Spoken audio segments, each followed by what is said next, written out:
So here we go again. Once more in the corridors of Westminster, we're talking about a Prime Minister possibly being ousted. This is just like the Boris Johnson and Liz Truss eras all over again. Those times that Keir Starmer led us to believe were far behind us. And I was at a press conference yesterday. It was incredible to see the Prime Minister, who, let's not forget, won a massive majority 18 months ago, being asked whether his position was tenable. You just wouldn't have foreseen this at the time of the general election, but here we are. And there's a huge amount of anger among Labour MPs. He's certainly in a very perilous situation at the moment. Now, the first thing I'd say about this, just to qualify it, is that Westminster is a very gossipy place. It always has been, probably always will be.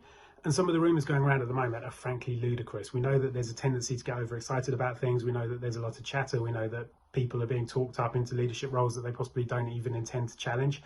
So I would say that a lot of the rumours going around need to be approached with a pinch of salt. At the same time, there's absolutely no doubt pretty much every MP, every Labour backbencher, if they're not in open revolt, they're certainly concerned and they certainly think that there's a challenge coming. I think there's certainly a stormy few months ahead for Keir Starmer. The most difficult thing for the Prime Minister at the moment is that the Mandelson saga really does raise some serious questions about his judgment and, most importantly, the people around him. We have some serious questions about the vetting process. How on earth did someone who had such close links with a convicted paedophile end up being appointed to such a high-profile job in Washington? And this isn't an issue that's going to be resolved anytime soon. Keir Starmer says he's got proof that shows that Peter Mandelson lied to him. He's been very clear in the last few days. We saw him at P&Qs, we saw him at the press conference on Thursday, saying, I was lied to by Peter Mandelson. This is Peter Mandelson's fault. This is a crisis of Peter Mandelson's doing. I made the appointment in good faith. And like I said, he says that he's got means to prove it. The question is, people are going to wonder whether the process should have been more stringent, whether errors were made, whether he should have known that this link was going to prove dangerous to him. So this isn't going to go away anytime soon. The Met Police have said that he can't release any of the documents that he says proves that Mandelson lied to him. And the government, although it's committed to publishing messages, emails, documents relating to Mandelson's appointment, this is a process that could take months. It needs to present all the documents that relate to the appointment, with anything affecting national security taken out of it. So this isn't going to be a quick fix for Keir Starmer. This is, unfortunately for him, likely to rumble on and on and on. It's certainly an ugly mess that he's going to want to put behind him and hope that he can be vindicated in the end, but that vindication isn't going to come quickly.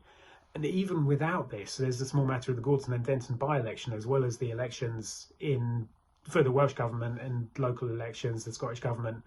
If these go badly, there was talk even before the Mandelson saga got so much worse that the Prime Minister was in a dangerous position if things went badly, which ultimately many people are expecting they will.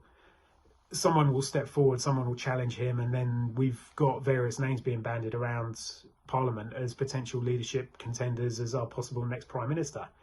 And although the rules are very strict, for example, it would take 80 MPs to back a candidate, which is a very, very, very big ask for anyone that was hoping to stand forward. There's absolutely no doubting that people are worried, that Labour MPs are worried. People that were elected just 18 months ago are starting to see their faith in the Prime Minister waver. So I think it's fair to say that the Prime Minister may not be in immediate danger. I don't think there's going to be a challenge in the next couple of weeks or so. But a bad by-election result and certainly a catastrophe in May could change that very quickly. And when these things change, they change quickly. Let's not forget, just to make things more tricky for the Prime Minister, Andy Burnham was blocked from standing in Gorton and Denton, which means that the Prime Minister is going to have to own the result if Labour doesn't get re-elected there. And let's be honest, this was a very comfortable seat for Labour previously. If Labour loses that election, the Prime Minister is going to have to take responsibility, or so say his MPs, for the defeat, because they'll say we had a candidate right here that we would have expected to win. He was blocked by the Labour Party from standing. Keir Starmer wasn't keen for Andy Burnham to stand because he was a potential leadership rival. So I think we find ourselves there where this is as tricky a situation for the Prime Minister. And if that by-election does get lost, then there's going to be an awful lot of anger, and that will move into a very dangerous pivot for the Prime Minister.